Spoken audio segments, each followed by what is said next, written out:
Irmãos, o Deus da Bíblia é um Deus que é especialista em transformar a maldição em bênção. O Deus da Bíblia é especialista em transformar o choro em alegria. Aquilo que é mal, ele consegue transformar naquilo que é bom. E quando a Bíblia apresenta as histórias dos heróis da fé, quando a Bíblia apresenta as histórias de homens e mulheres que foram importantes na história da salvação, a Bíblia não traz uma história sem nenhum tipo de incoerência no caráter desses homens. Nós vemos pessoas que foram importantes no meio do povo de Deus, mas que eram pecadores, pessoas que eram incoerentes, pessoas que tinham falhas terríveis no seu caráter. Quando nós pensamos em Abraão, o pai da fé, a Bíblia diz que aquele homem era um grande mentiroso. Quando nós pensamos no rei Davi, aquele que a Bíblia chama de o amigo de Deus, este homem, ele, além de ter sido um adúltero, ele arquitetou a morte de um pai de família inocente. Quando vemos, irmãos, a história dos apóstolos de Cristo, não é diferente. Os 12 apóstolos traíram ao Senhor Jesus no momento que ele mais precisava. E o apóstolo Paulo nem se fala. O apóstolo Paulo, ele era um perseguidor da igreja e, muito provavelmente, um assassino de cristãos. Se Deus estivesse interessado, meus irmãos, em vender uma história perfeita, vender uma história que para comprar as pessoas se encantassem com a propaganda do Evangelho, certamente não seria como Deus revela na Escritura. Quando nós lemos a genealogia do Senhor Jesus, no Evangelho de Mateus e no Evangelho de Lucas, nós vemos também a mesma coisa. Vemos pecadores, vemos pessoas marcadas por pecados terríveis. Toda a genealogia, meus irmãos, de reis, de figuras importantes na história, elas são construídas mostrando pessoas nobres na sua linhagem, pessoas de sangue azul, pessoas idealizadas, pessoas perfeitas. Se você para conhecer um pouco sobre as histórias greco-romanas, você vai ver que é assim. Quando nós conhecemos a Eneida, do poeta Virgílio, que foi uma obra que o imperador Augusto pagou, encomendou para contar a história de Roma, Virgílio escreveu uma história assim. Mas a Bíblia não é assim, meus irmãos. A Bíblia é autêntica, a Bíblia é real, e Deus mostra a fraqueza dos seus servos, porque o poder de Deus se aperfeiçoa em meio às nossas fraquezas. No capítulo 34 do livro de Gênesis, nós conhecemos a história da filha única de Jacó, uma mulher chamada Diná. Nós temos poucas informações da vida dos filhos de Jacó. O filho que nós conhecemos com mais detalhes é José do Egito. O que nós conhecemos sobre Diná é que essa mulher ela foi violada por alguns homens e os irmãos dela, Simeão e Levi, se vingaram. Fora esse relato, o único relato que nós conhecemos sobre os outros filhos de Jacó é o que aparece em Gênesis capítulo 38, a história de Judá e Tamar. Uma história que tinha tudo para dar errado.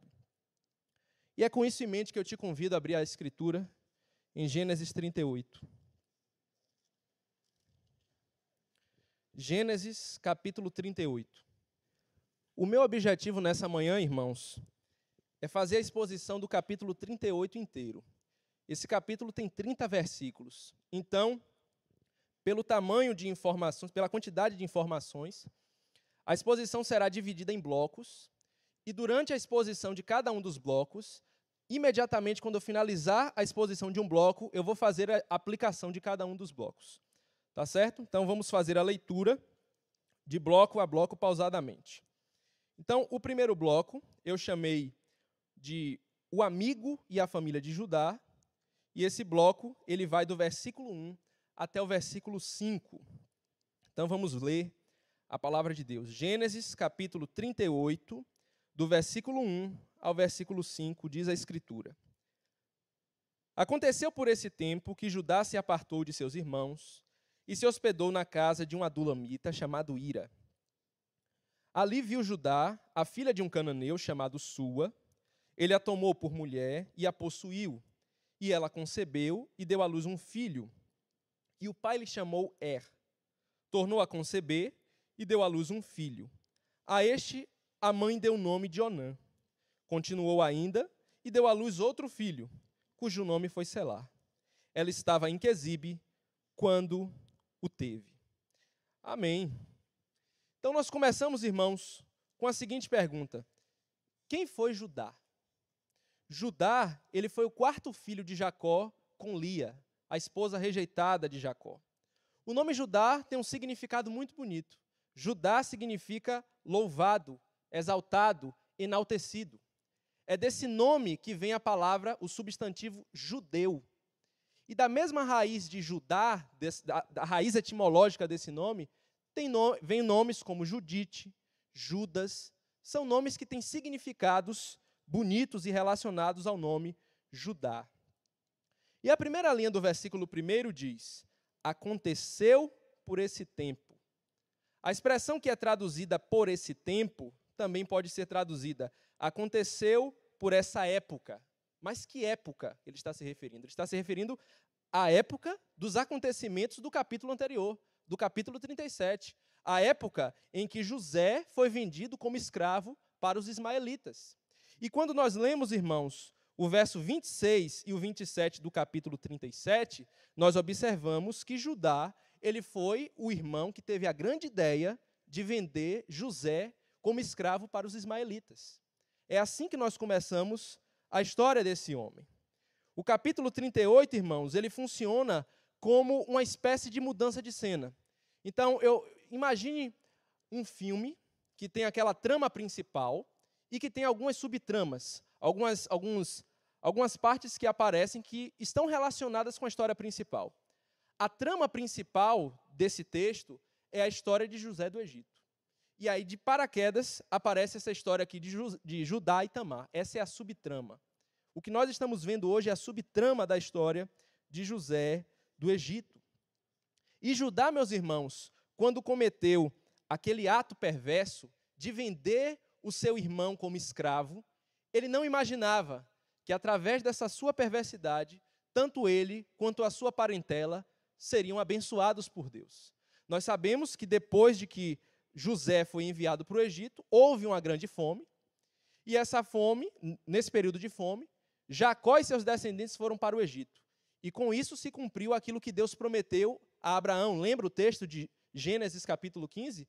A sua descendência será escrava durante 400 anos.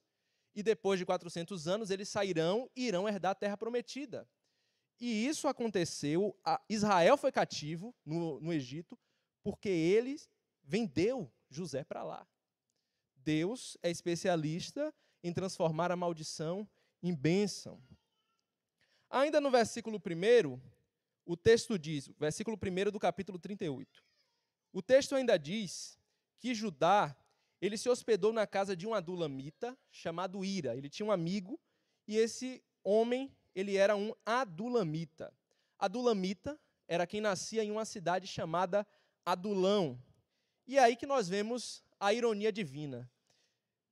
Quando a gente chega em Josué, capítulo 15, verso 35, naquela ocasião em que o povo já conseguiu conquistar a terra prometida e já começa a ver aquela divisão, essa tribo vai ficar com essa terra, a outra tribo vai ficar com outra terra. Em Josué, capítulo 15, 35, é o texto que mostra as terras em que a tribo de Judá iria herdar. E os descendentes de Judá herdam justamente a terra de Adulão. Então, Judá, séculos antes, se hospedou na casa de um adulamita e séculos depois os seus descendentes se tornaram proprietários daquela terra. Olha como Deus trabalha soberanamente e de modo que a gente não consegue entender, né, a beleza, a profundidade do agir de Deus. O versículo 2 continua. Ali, naquela cidade de Adulão, ele conheceu uma mulher cananeia e se casou com aquela mulher. O texto usa a expressão tomou por mulher e a possuiu. Então, preste atenção nessa expressão. Ele a tomou por mulher. Em algumas traduções, essa expressão pode ser traduzida como ele se casou com uma mulher. Mas essa palavra, irmãos, é uma palavra de uso comum, não é uma palavra que era utilizada para se referir a casamento propriamente dito, e ela pode ser traduzida também como a expressão pegar. Ele a pegou por mulher. Então, a ênfase do autoral, no meu entendimento, é enfatizar não o aspecto belo, o aspecto glorioso do matrimônio. Ele está trazendo a figura de um casamento misto, um casamento que Deus havia proibido entre o seu povo. E é justamente essa palavra tomou que aparece lá em 2 Samuel capítulo 11, naquela ocasião em que Davi pegou Batseba e adulterou com ela. Então aí você observa o tom dessa palavra. Judá andou na contramão dos seus antepassados. Quando nós vemos Abraão, Isaque e Jacó, nenhum deles queria que seus filhos se casassem com as mulheres daquela terra. Vemos Abraão dizendo, olha, eu não quero que meu filho se case com as mulheres dessa terra, vá lá na minha parentela. Isaque faz a mesma coisa, ó Jacó, seu irmão quer lhe matar, vá embora, não se case com as mulheres dessa terra. E Esaú, para se vingar, se casou, e aquilo fez com que os pais dele tivessem muito sofrimento. Ele sabia daquele testemunho. Ele entendia que não deveria se casar com as cananeias, ele não deveria entrar em casamentos mistos. Mas mesmo assim, indo para aquela terra, ele se casou com aquela mulher. Vamos ler novamente o verso 3 ao 5. E ela concebeu, e deu à luz um filho, e o pai lhe chamou Tornou a conceber e deu à luz um filho, a este deu a mãe o nome de Onã. Continuou ainda e deu à luz outro filho, cujo nome foi Selá. Ela estava em Quezibe quando teve. Nós observamos aqui, meus irmãos, que esse texto ele é apresentado de forma resumida. Nós estamos vendo um longo período de tempo, estamos vendo a história de Judá sendo contada rapidamente. Ele fala que um filho nasceu, outro filho nasceu e o outro também. Mas não é um período tão curto, porque no próprio capítulo nós vamos ver que o terceiro filho, depois que os irmãos mais velhos morrem, ele ainda não tinha condições de se casar. Então nós estamos vendo um resumo da biografia de Judá e da sua família. E assim nós finalizamos esse primeiro bloco. E agora vamos para duas aplicações.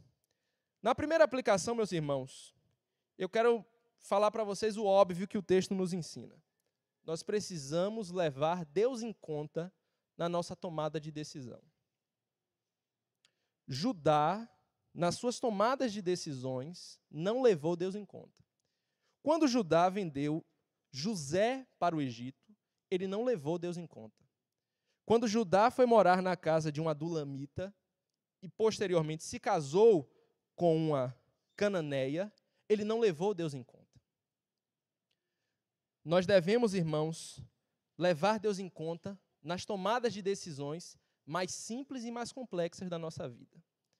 Às vezes somos colocados diante de grandes oportunidades.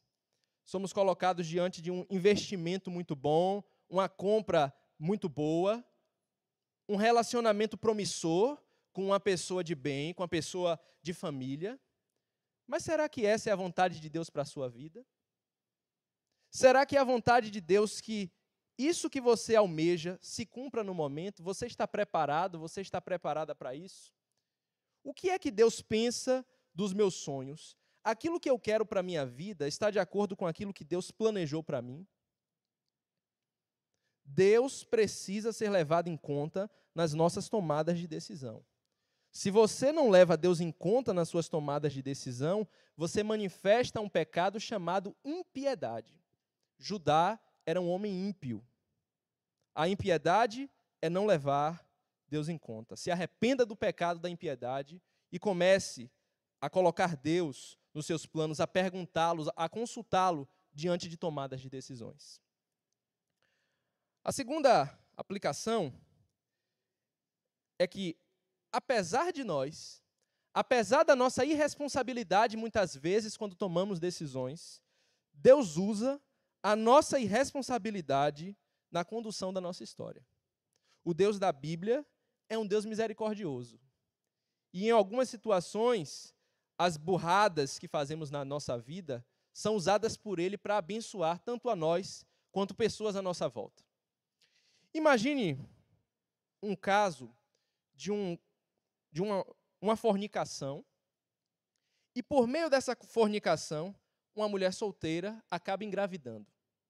O homem vai embora, abandona essa mulher. Essa mulher começa a passar por diversas dificuldades. Dificuldades financeiras, o estigma social de criar um filho sozinha, diversos problemas.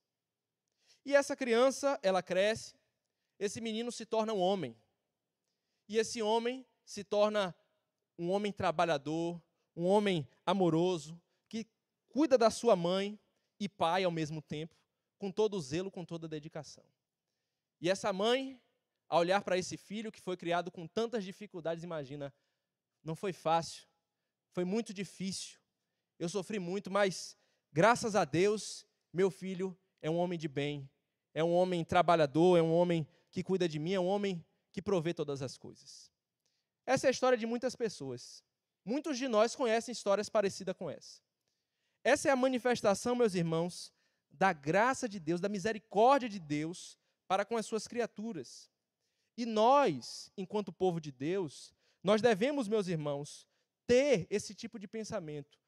O que eu estou fazendo hoje, o lugar onde eu estou hoje, na minha vida, é o lugar onde Deus quer que eu esteja nesse momento. Deus está conduzindo a minha história. Deus está usando o sofrimento que eu tenho passado, Deus tem usado as adversidades, os problemas, para formar Cristo Jesus em mim. Eu estou sendo aperfeiçoado, eu estou sendo moldado. A minha história, a minha vida não está entregue ao acaso.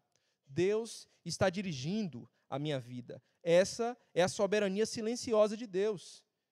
Eu sou responsável pelos meus pecados, mas apesar disso, Deus usa essas situações adversas para continuar conduzindo o meu caminho. Vamos para o segundo bloco. O segundo bloco vai do verso 6 ao verso 11. E eu chamei essa parte de os filhos de Judá e a falsa promessa. Vamos ler, do verso 6 ao verso 11. Judá, pois, tomou esposa para o seu primogênito. O nome dela era Tamar. Porém, o primogênito de Judá, era perverso perante o Senhor, pelo que o Senhor o fez morrer. Então disse Judá a Onã: possui a mulher de teu irmão, cumpre o levirato e suscita descendência a teu irmão. Sabia, porém, Onã, que o filho não seria tido por seu, e todas as vezes que possuía a mulher do seu irmão, deixava o sêmen cair na terra, para não dar descendência a seu irmão. Isso, porém, que fazia, era mal perante o Senhor, pelo que também a este fez morrer. Então disse Judá a Tamar, sua nora: permanece viúva na casa de teu pai, até que Selá, meu filho, venha a ser homem. Pois disse, para que não morra também este, como seus irmãos. Assim Tamar se foi, passando a residir em casa de seu pai.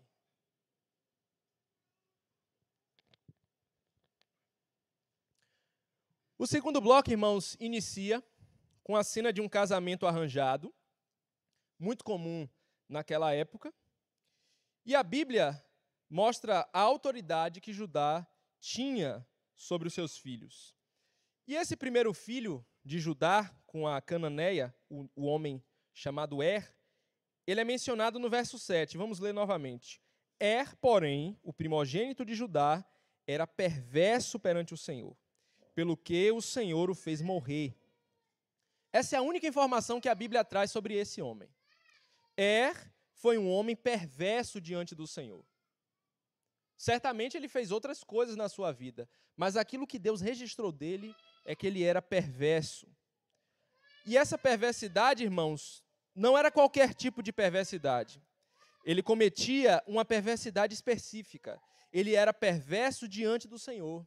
Ele era envolvido, irmãos, profundamente com a impiedade. E muito provavelmente o tipo de impiedade que era envolvido era a impiedade da idolatria.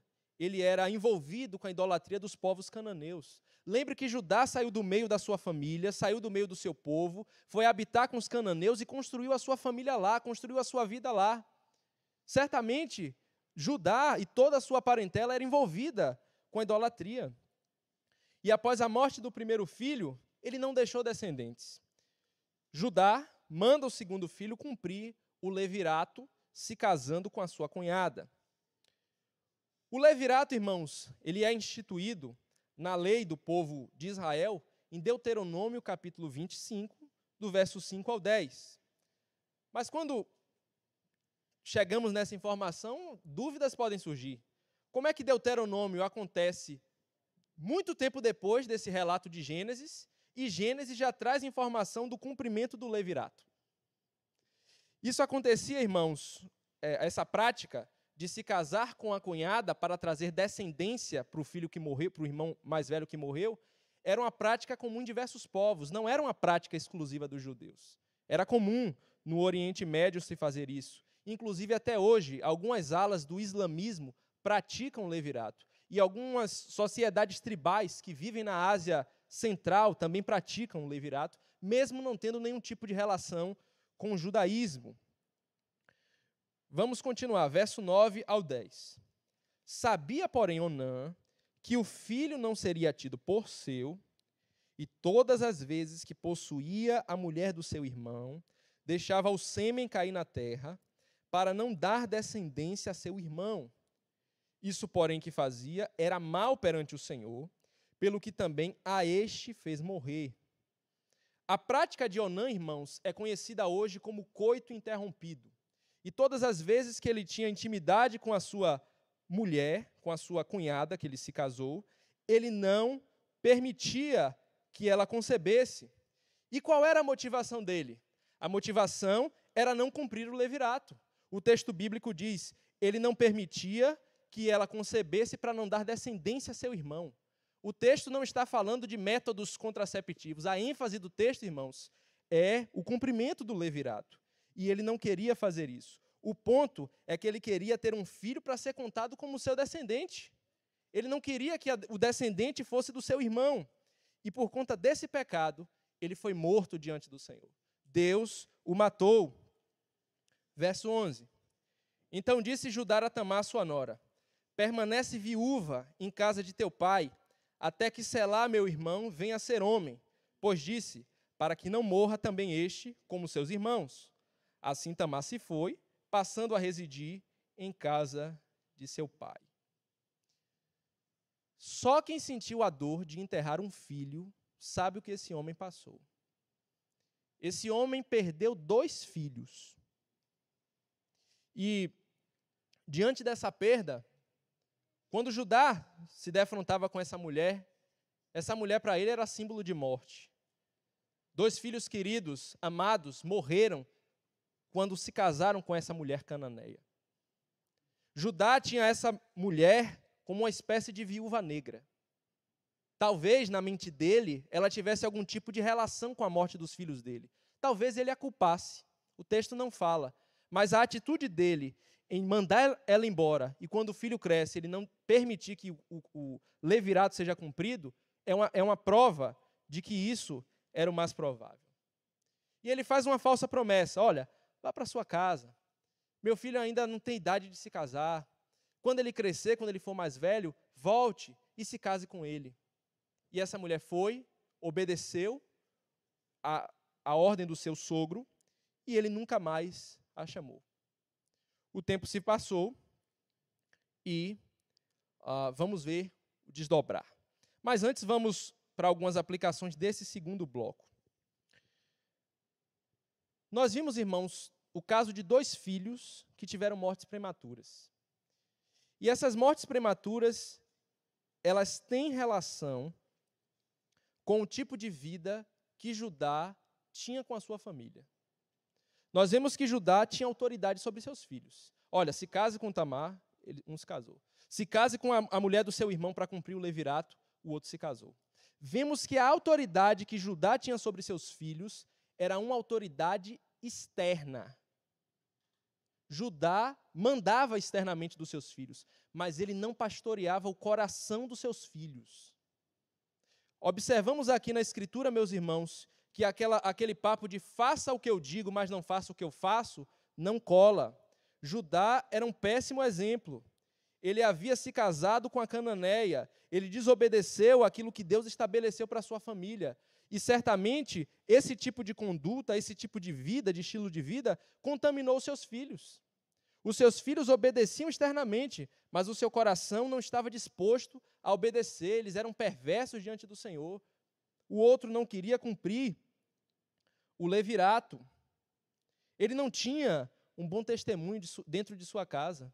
E por isso, a obediência dos seus filhos era uma obediência parcial. A palavra convence, mas o exemplo arrasta.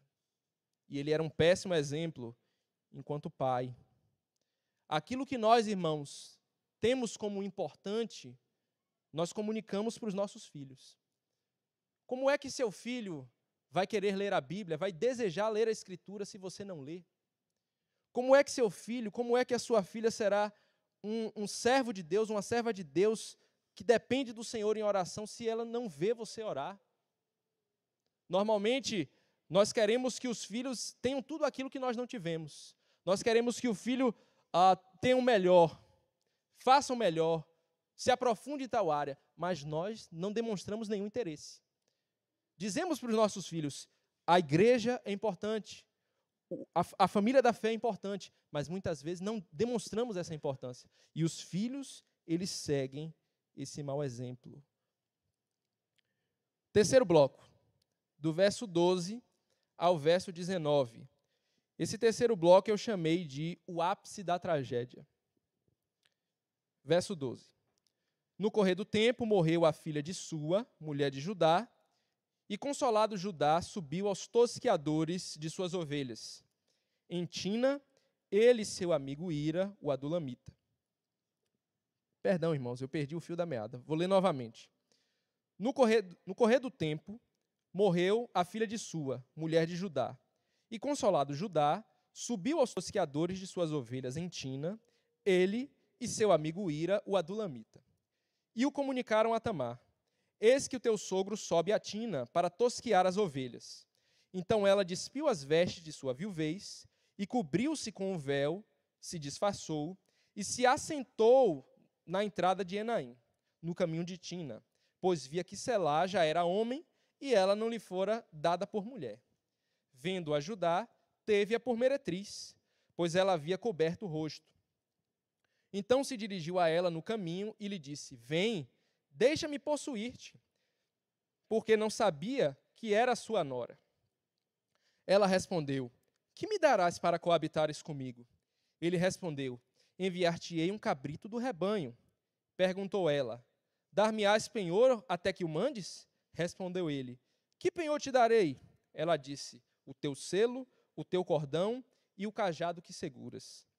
Ele, pois, lhes deu e a possuiu, e ela concebeu dele. Levantou-se ela e se foi, tirou de sobre si o véu e tornou as vestes de sua viuvez.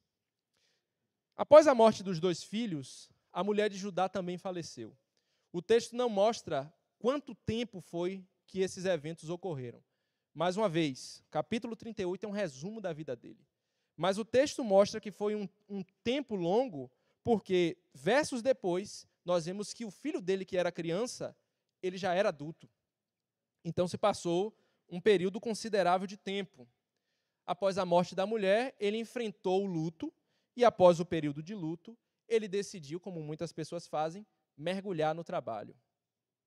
Ele foi cuidar dos seus negócios, ele foi cuidar das suas ovelhas. Lembra que a família de Jacó trabalhava como pastores de ovelha. Quando eles chegam lá no Egito, eles vão ser pastores de ovelha, vão cuidar dos animais. Então, era uma profissão da família. Os versículos 13 e 14 mostram que Tamar, quando soube que Judá estava a caminho, abruptamente, ela tirou a roupa de viúva, aquela roupa preta, que era comum utilizar, se vestiu com um véu cobrindo o seu rosto e foi para o caminho de Enaim. Essa atitude, irmãos, abrupta, de trocar de roupa e ir para o caminho, isso mostra que essa mulher, ao longo desse período, estava arquitetando isso. Ela estava arquitetando, de alguma maneira, conseguir o cumprimento do levirato. Judá havia traído a confiança dessa mulher e ela estava numa situação de vulnerabilidade social, irmãos. Ela não tinha condições de se casar com outro homem e construir a sua família, porque ela era viúva do filho dele. Ela estava presa àquela família. E quando ela tem essa atitude, ela mostra o desespero. Na antiguidade, irmãos, uma mulher viúva e sem filhos, ela só tinha dois destinos. Ou ela iria mendigar, ou ela iria se prostituir para sobreviver. Então, aquela mulher estava nessa situação de vulnerabilidade.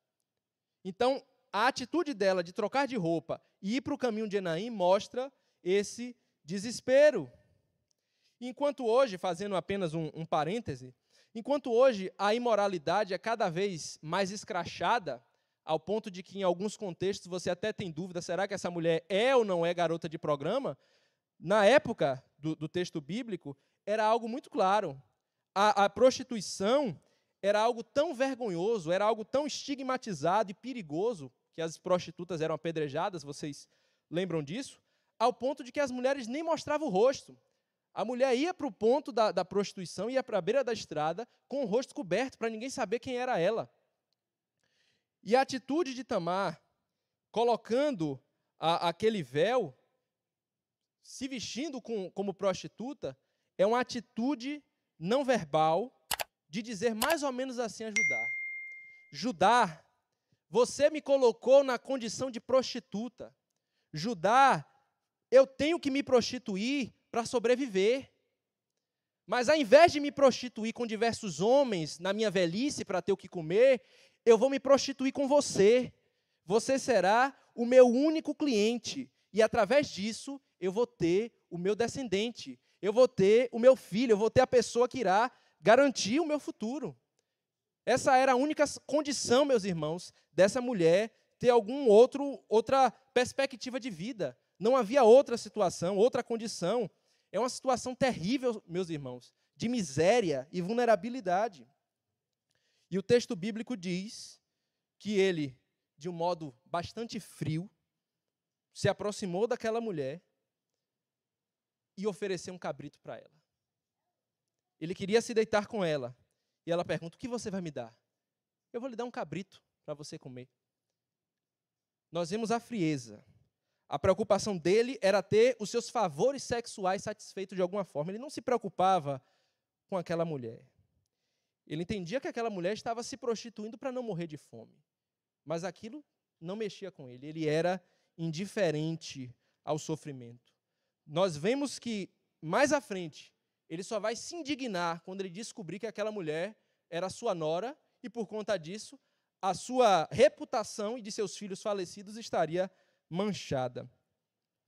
Vamos abrir, meus irmãos, a Escritura em dois textos em Levítico, para os irmãos verem a grandeza da pecaminosidade desse ato incestuoso. Levítico, capítulo 18.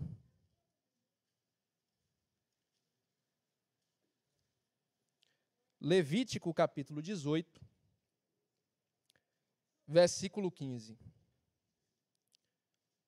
Diz a Escritura: a nudez de tua nora não descobrirás, ela é a mulher de teu filho, não lhe descobrirás a nudez.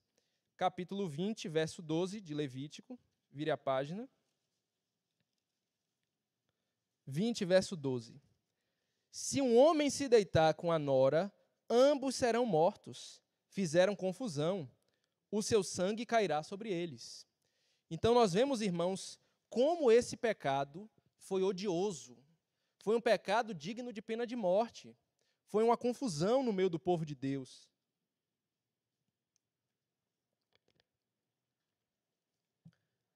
Nós vemos, irmãos, a maldade, a pecaminosidade desse homem e da sua frieza diante desse sofrimento.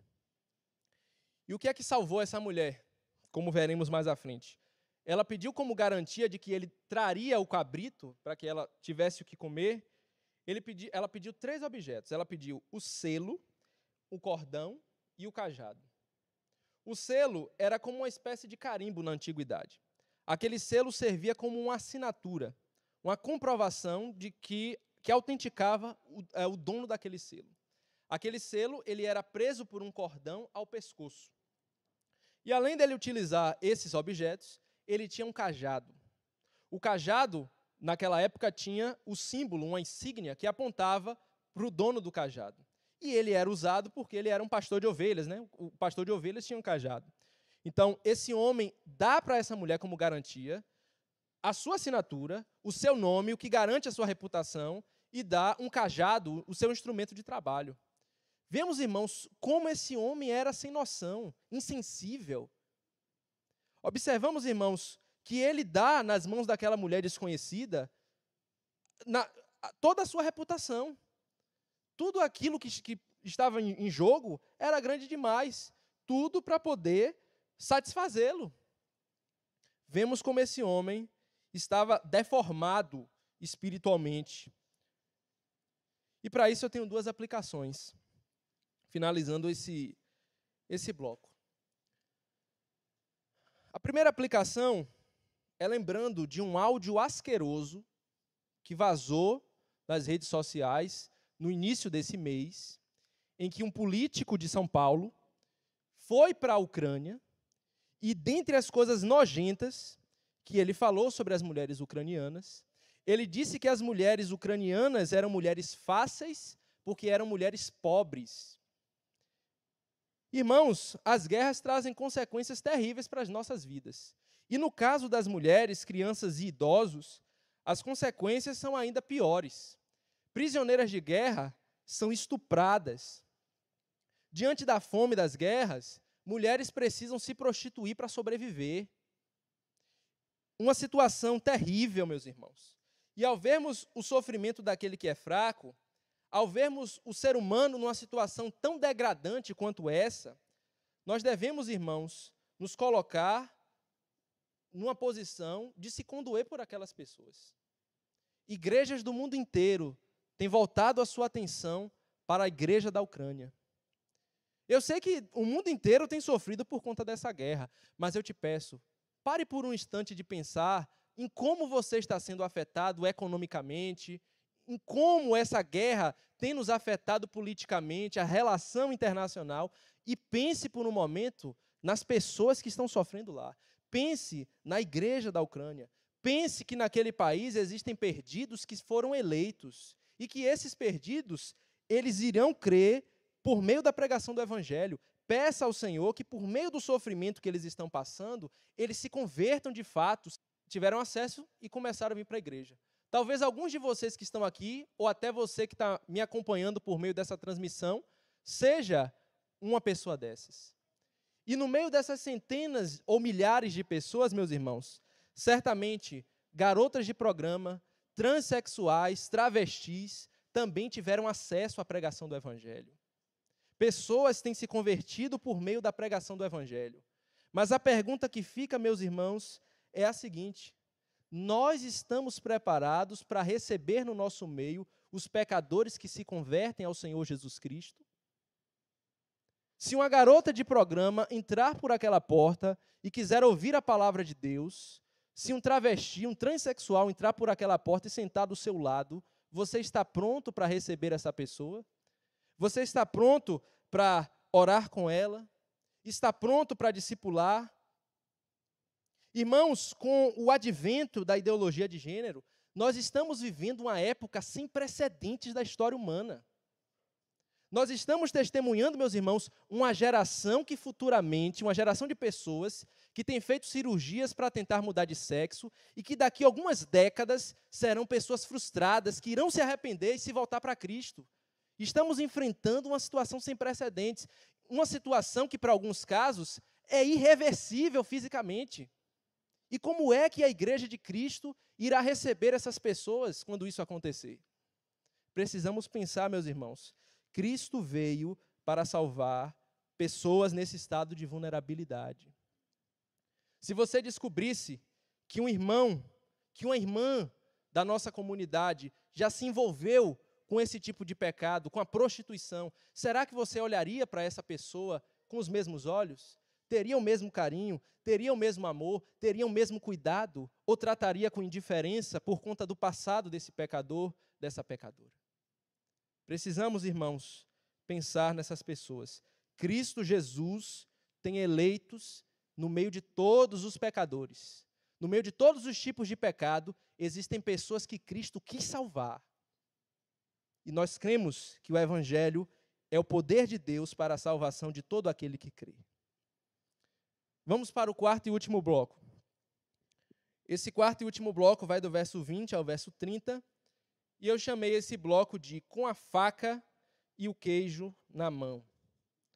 Versículo 20. Enviou Judá o cabrito, por mão do adulamita, seu amigo, para reaver o penhor da mão da mulher. Porém não a encontrou. Então perguntou aos homens daquele lugar: onde está a prostituta cultual que se achava junto ao caminho de Enaim? Responderam: aqui não esteve meretriz nenhuma. Tendo voltado a Judá, disse: não a encontrei. E também os homens do lugar me disseram: aqui não esteve prostituta cultual nenhuma. Respondeu Judá: que ela o guarde para si, para que não nos tornemos em opróbrio. Mandei-lhe com efeito o cabrito, todavia não achaste. Passados quase 3 meses, foi dito a Judá: Tamar, sua nora, adulterou, pois está grávida. Então disse Judá: tirai-a fora para que seja queimada. Em tirando-a, mandou ela dizer ao seu sogro: do homem de quem são estas coisas eu concebi. E disse mais: reconhece de quem é este selo, e este cordão, e este cajado. Reconheceu Judá e disse: mais justa é ela do que eu, porquanto não a dei a selar meu filho, e nunca mais a possuiu. E aconteceu que, estando ela para dar à luz, havia gêmeos no seu ventre. Ao nascerem, um pôs a mão para fora, e a parteira, tomando-a, lhe atou um fio encarnado e disse: este saiu primeiro. Mas recolhendo ele a mão, saiu o outro. E ela disse: como rompeste a saída? E lhe chamaram Pérez. Depois lhe saiu o irmão, em cuja mão estava o fio encarnado, e lhe chamaram Zera. Observamos, irmãos, mais um aspecto do pecado de Judá e Tamar. Não foi apenas uma prostituição que aconteceu, foi uma prostituição cultual, foi uma prostituição em um contexto pagão. Então, essa mulher é chamada 2 vezes na passagem de prostituta cultual. O amigo de Judá, que aparece no início da passagem, Ira, ele está aqui novamente. Ele apareceu lá no início da pregação, no momento em que Judá se hospeda na casa dele.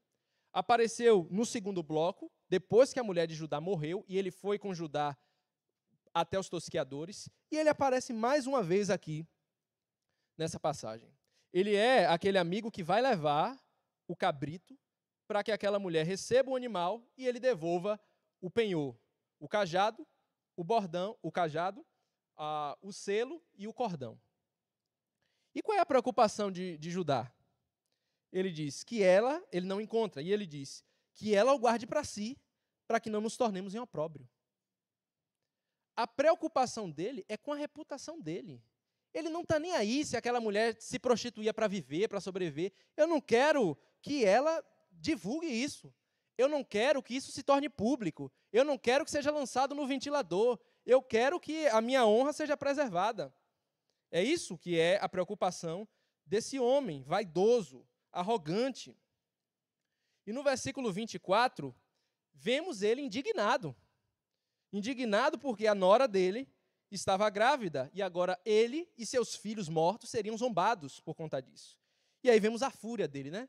O senso de justiça. Não, ela adulterou, então ela tem que ser queimada.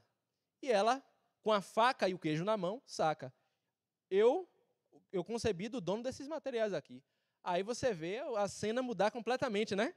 Você vê ele mudando completamente o discurso. Não, essa mulher é mais justa do que eu, né? E nós vemos aqui que o texto bíblico diz que, após essa situação, ele nunca mais a possuiu. Ela ficou numa posição de viúva e foi assistida pela família. Ela gerou 2 filhos, Pérez e Zera. O Pérez, que foi o filho que saiu primeiro, o nome dele significa irromper. E esse nome está relacionado com o modo como ele nasceu, né? E ele foi um homem muito importante, meus irmãos, na história do povo de Israel. Ele foi o pai do clã dos Perezitas. Sabe quando você vai lendo lá as genealogias e às vezes dá vontade de pular e aparece fulano da família de Pérez? Pois é, ele gerou o clã dos Perezitas. E esse clã aparece no livro de Números, aparece lá em 1 Crônicas, e Pérez aparece novamente, ele é mencionado no final do livro de Ruth. Quando está traçando lá a genealogia que levou até o rei Davi, Pérez, ele é mencionado. E Pérez também aparece na genealogia do Senhor Jesus, tanto no Evangelho de Mateus, quanto no Evangelho de Lucas. Vemos, amados irmãos, que Deus é especialista em transformar maldições em bênção. Com o último bloco exposto, vamos considerar mais duas aplicações. A primeira aplicação é pensando nesse amigo de Judá, que a gente mencionou, que apareceu 3 vezes no texto. Esse homem apareceu na vida de Judá, é mencionado na vida dele, nos momentos mais cruciais, onde aquele homem está prestes a cometer pecados terríveis. Ele aparece quando ele se muda para aquela cidade e se casa com a cananeia e tem um relacionamento misto. Ele aparece junto com Judá, depois que a mulher de Judá morre, e se envolve com a prostituta, a suposta prostituta. E ele aparece novamente para encobrir o erro de Judá, levando o cabrito. Cuidado com suas amizades. Cuidado com as pessoas que você tem próximo a si. Tenha muito cuidado. Existem pessoas, irmãos, que são especialistas em trazer problemas, em influenciar para o mal. É verdade, meus irmãos, que o texto bíblico não diz se esse homem influenciou de alguma forma ao Judá. Mas, na melhor das hipóteses, se ele não influenciou para o mal, esse homem era um bajulador. Esse homem, ele era um adulador. Ele não era um amigo que confrontava diante das situações ruins. Olha, não ande por esse caminho é errado. Esse caminho não é o certo a se fazer. Ele simplesmente, além de não influenciar para o bem, ele encobria os erros. Esse homem não era um amigo. Esse homem era um bajulador. E nós precisamos, irmãos, ter cuidado, tanto com aquelas pessoas que estão próximas a nós e que são péssimas influências e que nos influenciam para o mal, e devemos também ter cuidado com os bajuladores, com os aduladores, porque normalmente eles são pessoas que têm segundas intenções escondidas. Então esse tipo de amizade não é uma amizade que serve para você. Fuja desse tipo de gente. Em último lugar, Jesus é chamado de leão da tribo de Judá. O Senhor Jesus não tem vergonha de ter um título que lembra esse homem. Em Gênesis 49, nós vemos que Judá recebeu a promessa de levar o cetro. Ele tem a promessa, a sua tribo, a sua descendência, é a descendência que leva o símbolo da autoridade da realeza. Jesus veio dessa tribo. Aonde abundou o pecado, superabundou a graça. No livro de Apocalipse, meus irmãos, quando a Bíblia apresenta aquelas 12 portas da Nova Jerusalém, uma daquelas portas, no topo, tem o nome desse homem escrito. Deus, irmãos, ele transforma histórias, ele muda vidas. É verdade, existem situações que são irremediáveis. Não houve remédio para o que aconteceu na vida desse homem. O que Judá cometeu, o que aconteceu no seio da sua família, não teve remédio, acabou, foi destruída a família dele. Mas houve um recomeço, houve uma mudança, houve uma transformação. Talvez algum pecado que você tenha cometido no passado, ou que você comete hoje, seja irreversível, não tenha mais solução, não tem como mudar o que você fez no passado. Mas o que você pode fazer a partir de hoje é se arrepender dos seus pecados e confiar no Senhor Jesus Cristo como seu único e suficiente Salvador. Ele transforma histórias, ele muda vidas, meus irmãos, e ele transformou a história desse homem, a história da sua posteridade. Arrependa-se dos seus pecados, confesse Jesus Cristo como seu único e suficiente Senhor e Salvador, e a sua vida será transformada. O Senhor Jesus Cristo, ele continua mudando histórias. Ele pode mudar a sua história. Eu não sei quem é você, eu não sei se tem alguém acompanhando nessa transmissão que está numa situação muito complicada na sua vida. Mas saibam, Jesus Cristo, ele veio para salvar o que se havia perdido. Jesus Cristo, ele tem poder para mudar vidas. Jesus Cristo é aquele que salva os piores. Esse é Jesus Cristo de Nazaré. Ele salva, ele transforma, ele muda vidas e faz com que aquele que é uma maldição se torne uma bênção no meio do seu povo. Amém? Vamos orar. Amado Senhor, graças te damos, ó Pai. Ó Deus, a tua palavra é a verdade, Senhor. O Senhor muda vidas. O Senhor transforma histórias, ó Deus. E nós agradecemos porque nós somos frutos, Senhor, dessa transformação. Nós éramos teus inimigos, Pai. Nós éramos filhos da ira como os demais. Estávamos em oposição a Ti, estávamos distante de Ti. O nosso prazer era pecar contra o Senhor, era Te desonrar. O nosso prazer, ó Deus, era zombar da Tua vontade, zombar da Tua palavra, Senhor. Mas o Senhor transformou a nossa vida. O Senhor mudou a nossa história, Pai. E o Senhor continua fazendo isso, porque Tu tens poder, Senhor. Tu és o Todo-Poderoso, Senhor.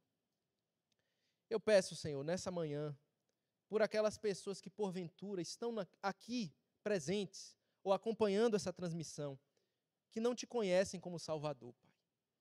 Tenha misericórdia dessas vidas, Pai.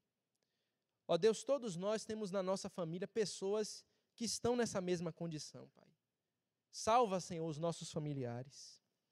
Tenha misericórdia, Senhor, da nossa parentela, Senhor, pois eles estão caminhando em direção à destruição. E nós sabemos disso, Pai. O nosso desejo, Pai, é ter a nossa família na Tua presença. Eu peço, Senhor, pelas crianças dessa igreja, pelos adolescentes, pelos jovens dessa comunidade, que o Senhor tenha misericórdia deles, Pai, que eles não se desviem dos seus caminhos, que eles continuem crescendo em santidade e em conformidade com Cristo Jesus. Esteja abençoando, Senhor, as gerações futuras que virão dar continuidade com o Teu trabalho. Tenha misericórdia do Teu povo espalhado sobre a superfície da terra. Rogamos mais uma vez, Senhor, em especial pela igreja da Ucrânia. Rogamos por eles, pedimos que o Senhor tenha misericórdia, Pai. Tenha misericórdia do Teu povo que está lá. Tenha misericórdia do Teu povo que também está na Rússia, que certamente tem intercedido e tem sofrido por conta de tudo que tem acontecido. Ó Deus, nós sabemos que Cristo Jesus, somente Ele, trará a paz que o nosso coração anseia. Nós clamamos, Maranata, ora vem, Senhor Jesus. Que Tu venhas, ó Pai, que Tu venhas, ó Filho, transformar esse mundo definitivamente. Que o Senhor venha acabar com tudo isso, que o Seu reino de justiça e equidade venha a ser implantado nesse mundo. E que o Teu nome seja glorificado eternamente. Oramos no nome do Senhor Jesus. Amém. Você foi edificado e gostaria de contribuir com o Ministério Mateus Bittencourt Oficial? Para isto, basta mirar a câmera do seu celular no QR Code que está aparecendo na tela. Ou, se preferir, realize um Pix do valor que desejar para a chave Pix: donativos.mateusbittencourt@gmail.com.